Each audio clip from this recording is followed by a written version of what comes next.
Welcome back to Dream It. Microsoft finds underwater data centers are reliable, practical, and use energy sustainably. Earlier this summer, marine specialists reeled up a shipping container-sized data center coated in algae, barnacles, and sea anemones from the seafloor of Scotland's Orkney Island. Microsoft's Project Natick team deployed the Northern Isles data center 117 feet deep to the seafloor in spring 2018. For the next 2 years, team members tested and monitored the performance and reliability of the data center's servers.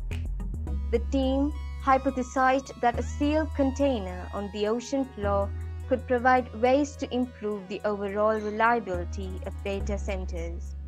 On land, corrosion from oxygen and humidity, temperature fluctuations, and bumps and jostles from people who replace broken components are all variables that can contribute to equipment failure. We are populating the globe with edge devices, large and small, said William Chappell, Vice President of Mission Systems for Azure. To learn how to make data centers reliable enough not to need human touch is a dream of ours. The underwater data center concept splashed onto the scene at Microsoft in 2014 during Think Week, an event that gathers employees to share out-of-the-box ideas. The concept was considered a potential way to give lightning quick cloud services to coastal population and save energy. More than half the world's population lives within 120 miles of the coast. By putting data centers underwater near coastal cities, data would have a short distance to travel, leading to fast and smooth web surfing, video streaming, and game playing. The consistently cool subsurface seas also allow for energy-efficient data center designs.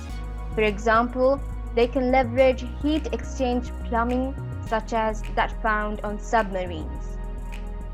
The Northern Isles was deployed at the European Marine Energy Centre, a test site for tidal turbines and wave energy converters. Tidal currents there travel up to 9 miles per hour at peak intensity, and the sea surface roils with waves that reach more than 60 feet in stormy conditions. The deployment and retrieval of the Northern Isles underwater data center required a typically calm sea and a choreographed dance of robots and winches that played out between the pontoons of Gantry Berg. The procedure took a full day on each end. 2 years underwater provided time for a thin coat of algae and barnacles to form, and for sea anemones to grow to cantaloupe size in the sheltered nooks of its ballast-filled base. We were pretty impressed with how clean it was, actually, said Spencer Falls, a principal member of technical staff for Microsoft's Special Project Research Group. It did not have a lot of hardened marine growth on it. It was mostly sea scum. Among the components created up and sent to Redmond are a handful of failed service-related cables. The researchers think this hardware will help them understand why the servers in the underwater data center are 8 times more reliable than those on land. We are like, hey, this looks really good, Faz said. We have to figure out what exactly gives us this benefit. The team hypothesizes that the atmosphere of nitrogen, which is less corrosive than oxygen, and the absence of people to bump and jostle components are the primary reasons for the difference. If the analysis proves this correct, the team may be able to translate the findings to land data centers. Our failure rate in the water is 1/8 of what we see on land, Cutler said.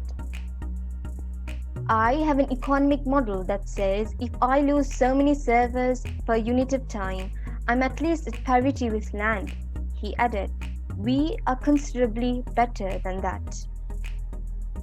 Other lessons learned from Project Natik are already informing conversations about how to make data centers use energy more sustainably, according to the researchers.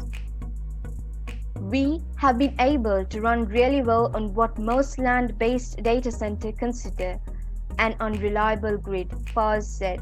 "We are hopeful that we can look at our findings and say, maybe we don't need to have quite as much infrastructure focused on power and reliability."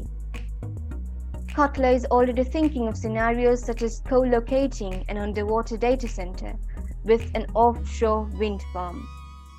Even in light winds, there would likely be enough power for the data center. As a last report, a power line from shore could be bundled with the fiber optic cable needed to transport data. Other sustainability-related benefits may include eliminating the need to use replacement parts. In a lights-out data center, all servers would be swapped about once every 5 years. The high reliability of the servers means that the few that fail early are simply taken offline.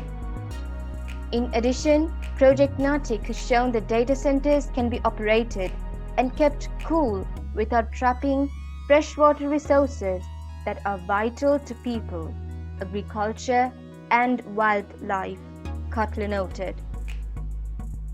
Now, Microsoft is going down the path of finding ways to do this for land data centers, he said.